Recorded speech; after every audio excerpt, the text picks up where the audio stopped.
श्रीकृष्णाय परमात्मने नमः।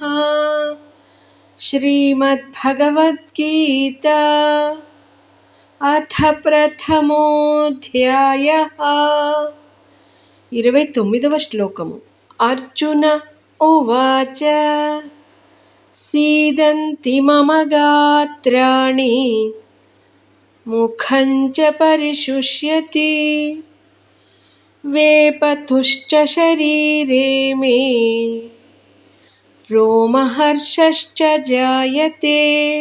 భావము, ఈ రణరంగమున నిలిచియున్న ఈ స్వజన సమూహమును చూచి నా అవయవములు శిథిలమగుచున్నవి, నోరు ఎండిపోవచున్నది, శరీరమునందు వణుకు గగుర్బాటు కలుగుచున్నవి అని అర్జునులు వారు కృష్ణ భగవానుడితో అంటున్నారు.